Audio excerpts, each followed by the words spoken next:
I personally had a teacher that pushed me, and that was a fourth grade teacher, in all honesty. And she pushed me, and because she saw that I was able but not fulfilling and using my skills the way I should. And so yes, it's something that we can all do. Everyone can help encourage the next generation.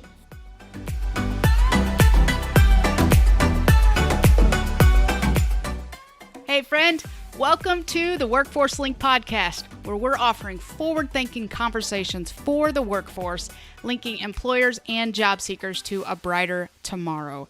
I'm your host, Sundi Jo, and today's episode is going to be so much fun.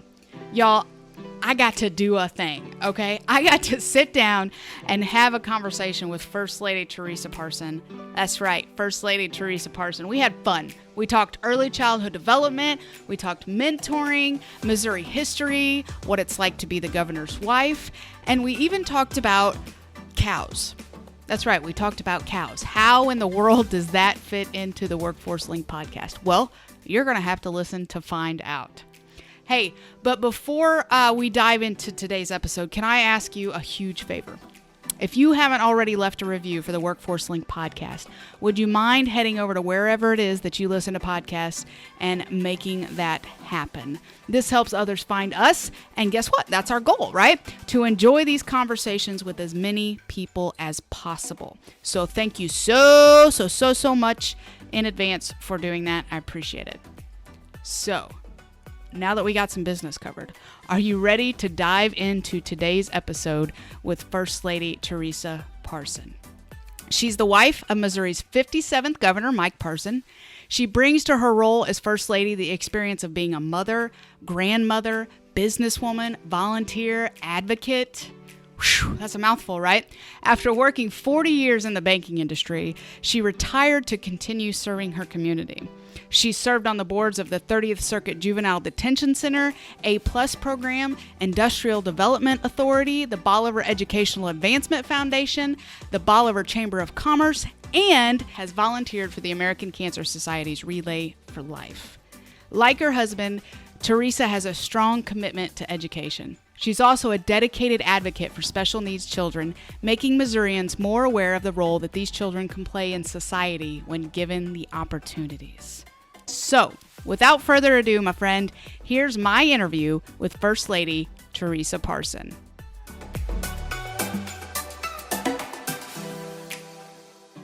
First Lady, thanks so much for hanging out with us today and taking time out of your busy schedule to hang out with us and have some great conversation. Know you have a lot going on, so we really appreciate you hanging out with us today.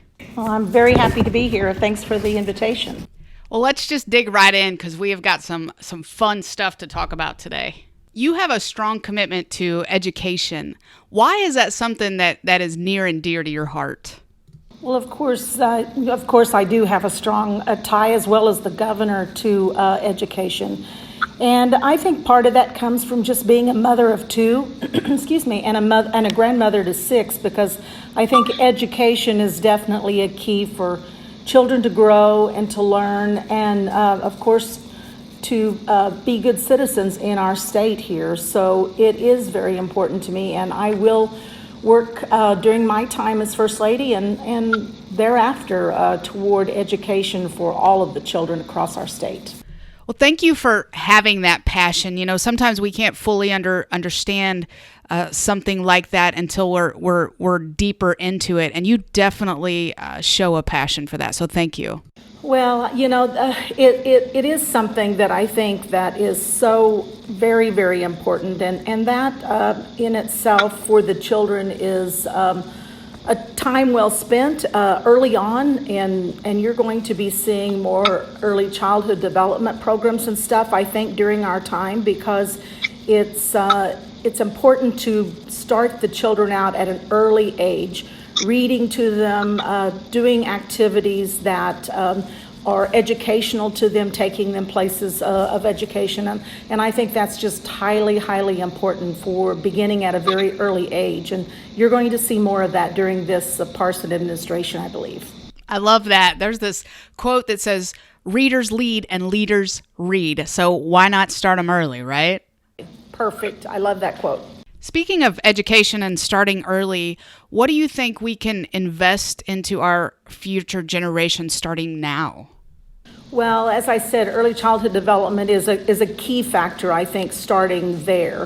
And then from there, just teaching and training our children to do service-oriented and educational type things with them. Currently, the governor and I are co-chairs of JAG Missouri, which is a very, I think, extremely important program for our at-risk youth across our state. And of course, if we can get those at-risk students graduated into a trade, into an occupation, into our workforce, that is a win for them, and it is a win for our state. And JAG Missouri, it actually stands for Jobs for American Graduates, and it is a high school-based program across the state of Missouri, which we have grown from 6 programs when the governor and I joined in 2017 to over about 107 this upcoming year. Oh, wow. Yeah, it is a super great program that gives these students a will and a desire, and most of them already have that will and that desire, in all honesty. They just need that little bit of helping hand, and JAG does that. It helps them and gets them into a trade, gets them into something that is their goal in life, something that they will enjoy throughout their life. And, another small little thing that we're doing, my office is this summer, is, of course, our Community Service Challenge. And I have been amazed. It is, something to help. And I think education is a broad area where I think just doing service projects is also an educational type thing. So we have launched the Community Service Program across the state. We have over 530 some students signed up, which is in less than a week's time. They'll do service projects throughout their community, write little notes to their neighbors, take notes to first responders, just things to teach them, and all of those things, making it a fun educational type program as well. So that's what we can do as parents and as grandparents and as older adults to help our children invest in the next generation of our Missourians. I love that. We will definitely share links to both JAG and the Community Service Challenge in our show notes. Sure, that would be great. Thank you. You said something about giving a helping hand, and I think that's so important. And you said, they already have a desire to do something. They just need some help to do it. Sometimes I think that's hard to remember. And, speaking personally for me, I wouldn't be where I'm at today if somebody hadn't seen something in me and worked to push me forward towards that. I think you're exactly right. It may be someone in your community. It could be a neighbor. It is a teacher. I personally had a teacher that pushed me. And at the time, I didn't know if, if she was my friend, I will say, or not. But, I realized shortly after, and that was a 4th grade teacher, in all honesty. And she pushed me, and because she saw that I was able but not fulfilling and using my skills the way I should. And so yes, it's something that we can all do. Everyone can help encourage the next generation. Yeah, definitely. During your first year as First Lady, you partnered with Second Lady Claudia Kehoe to reinstate the Missouri Mentorship Initiative. Can you tell us a little bit more about that? Sure. Big brothers, big sisters who've given children, of course, the opportunity to reach their potential through mentorship during their 114 years, reached out in January, the first year that we were here in office, to Claudia, Second Lady Kehoe, and myself. And of course, January is National Mentoring Month, and they expressed an interest in having maybe offering 300 state employees in targeted locations to serve as mentors 1 hour per week during the work week. And it was just perfect for what we were wanting to do. And so, yes, we helped and to participate, to promote that program, and we have gained state workers. And those big brothers, big sisters, littles across the state have certainly benefited from that. And I appreciate every worker that goes out and mentors a child and helps them through life.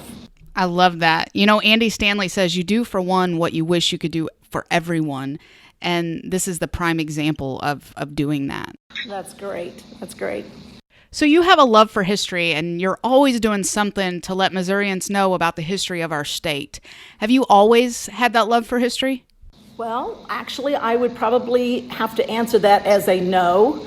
However, because my interest was in math, that was my favorite subject, so therefore that's why I went into banking and worked in banking so many years, because I love numbers.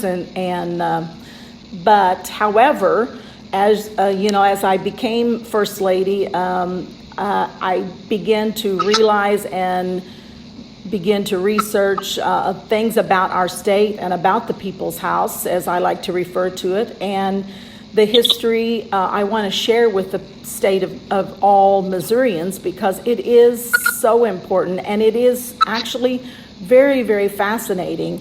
So I would like to encourage the young people and older adults to, research about our state, because we have quite an amazing state. I honestly didn't know about much information regarding the mansion here, but begin to read and study and look at the history. And so I now would like to just take and bring all the people along on my journey of the discovery about our state. I love the way that you share on social media and calling it the People's House, and the facts behind the mansion and the fun facts behind Missouri. I think it brings in another generation who actually has fun learning about our state. I know I have fun learning. So thank you for doing that, and the ways that you engage Missourians on social media about the history. Well, it's a very interesting house, and we have, I don't know if everyone realizes, but of course, I'm sure everyone is aware that our bicentennial of our state is this year. However, the 150th birthday of the mansion is this year.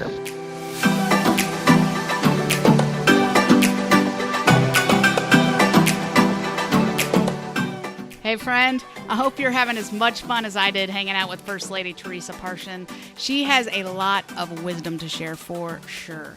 I just want to interrupt for a quick second to tell you about something really amazing that's happening in the central region of Missouri right now.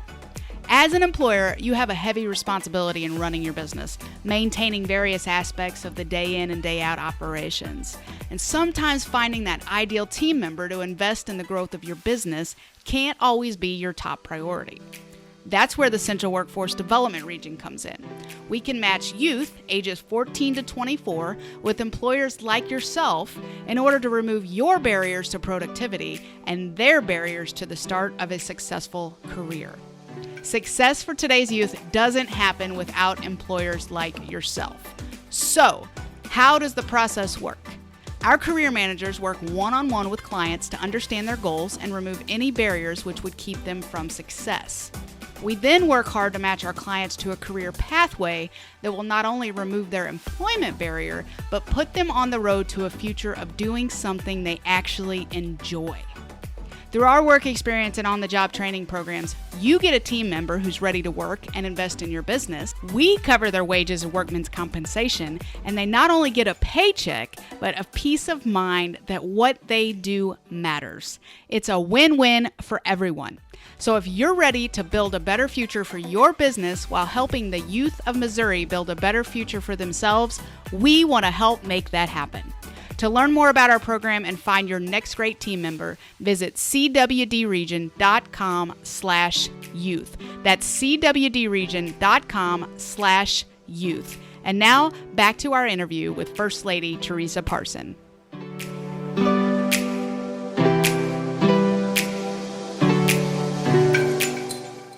We have two big celebrations for me we do, because the mansion at the 150th and our state for 200, that's two remarkable events to try to celebrate during during this particular year. Yeah, it's very exciting. Yeah, I would say so. So life is super busy these days. We all know that, right? And it seems that very few take the time to stop and breathe. Guilty right here for sure. Speaking specifically to women who are both mothers, who are also pursuing careers, it's hard to find any time for yourself. What advice would you give to mothers who desire to be great at both? I say, prioritize. I think, yes, time for yourself is important. For me, it was time with my family because I am a family person, and I worked, as I said, in the banking industry for 40 years. So I did have to prioritize, and my job was always very, very important to me. I didn't want to not do a good job for my employer. However, my family always did come first.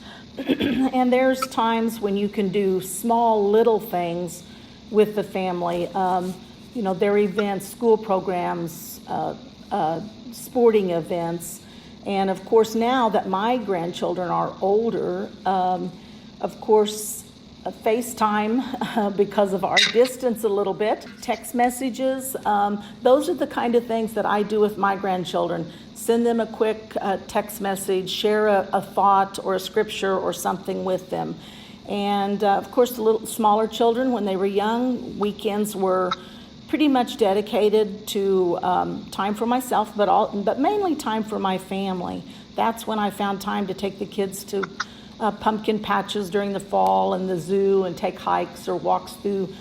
Of course, we lived on a farm. We'd take the kids down to the creek and just barefoot through the creek. Small little things that now that my children are older, they remember those little things. It was not much to me at the time, but it definitely meant something to them. Yeah, it's really those little simple things. And I think especially in the last year, with the pandemic and everything, it's made people take a step back, breathe a little bit, and get back to the simpler things. I hear that a lot. The outdoors became a place for everyone, and family activities to take place again during the past year. And I believe that they realized what they had missed during those busy times, getting too busy. So I think we're going to see that continue, outdoor activities with family gatherings and stuff. Yeah, me too. A great direction to head into for sure. So did you ever imagine that one day when you were hanging out with your kids at the pumpkin patch that you would have the title of First Lady of Missouri? Absolutely not. But I also realize that life is full of change, and change is not always easy.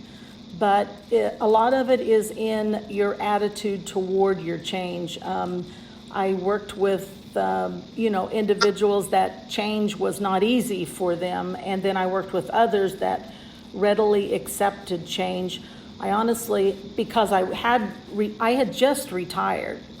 Just retired from my banking career, and I was ready to go out, and we had built a house on my family farm, and I was ready to go out and enjoy life back on the farm and have more quieter things, but my life changed overnight.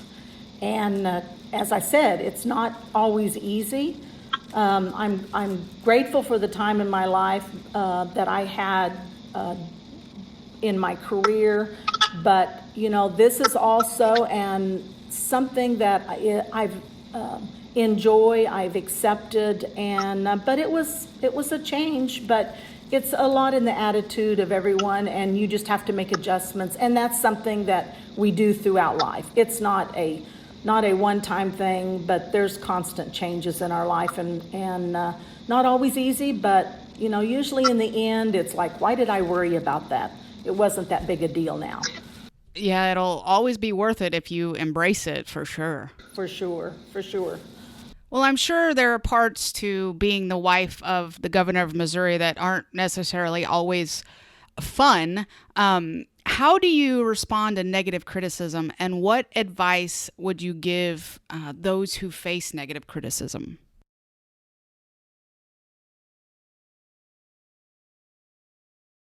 Well, in life, as you age, I guess, maybe you realize that you're never going to satisfy. And I think even at an early age, you realize you're not going to have everyone's 100% approval. I'm sorry, but marriages you don't always approve with your spouse 100% of the time.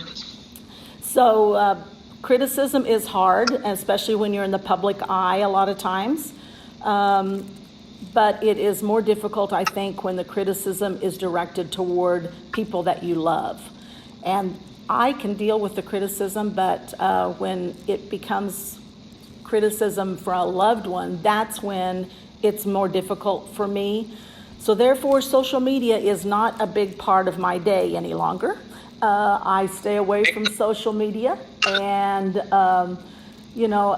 but there again, it's something that's going to take place, and your attitude toward life in general, again, is just an important part of living with negative criticism. But myself, I can deal with it, but it's the loved ones that you hear things about that sometimes it's difficult.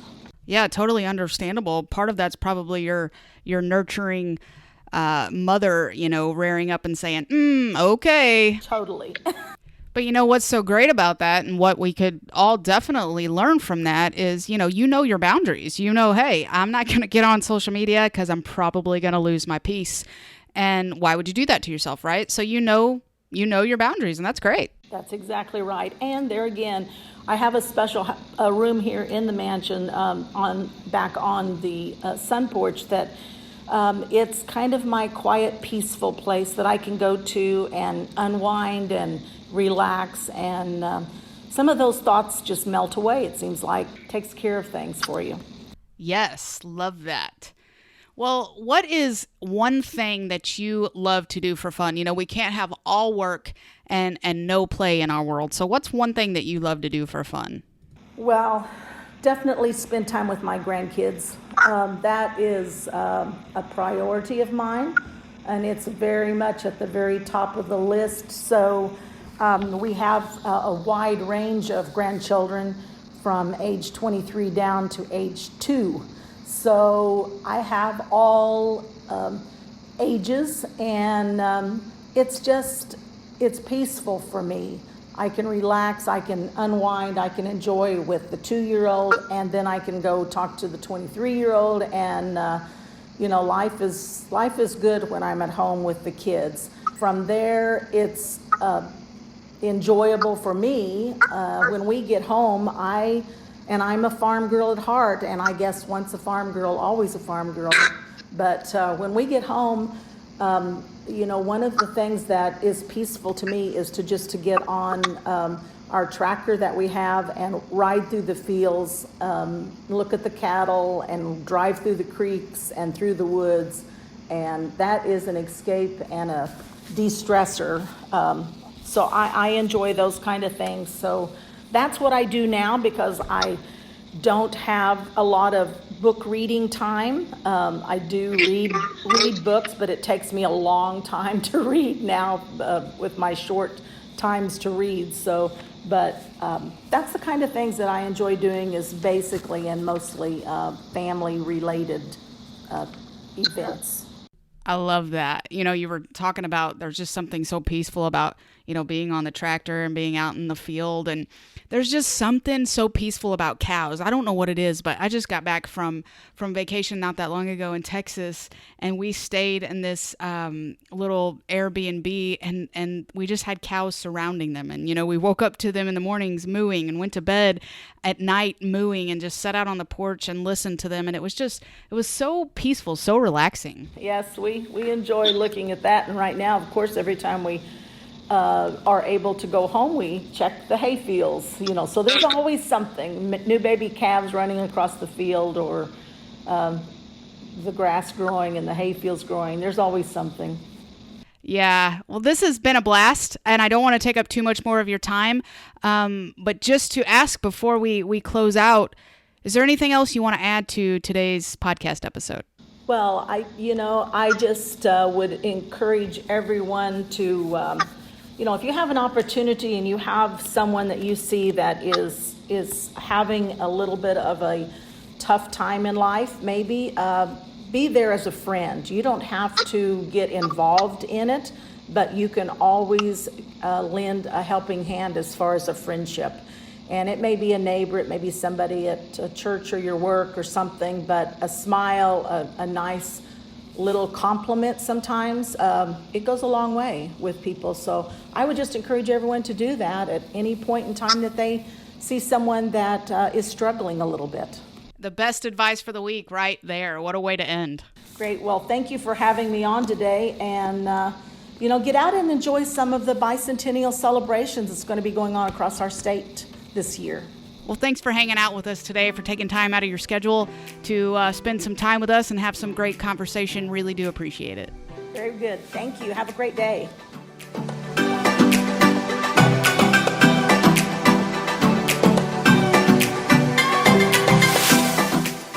Oh, I hope you enjoyed today's episode, my friend, with First Lady Teresa Parson.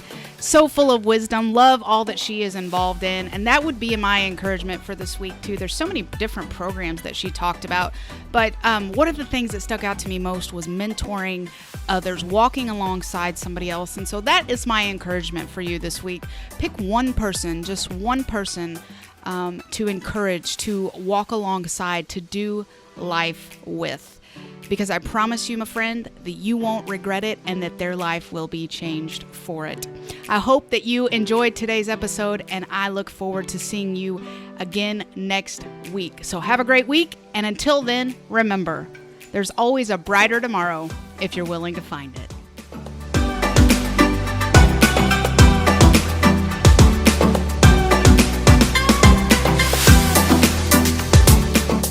The Central Region Workforce Development Board Incorporated and COPIC are equal opportunity employers and programs. Auxiliary aids and services are available upon request to individuals with disabilities. Missouri Relay Services at 711.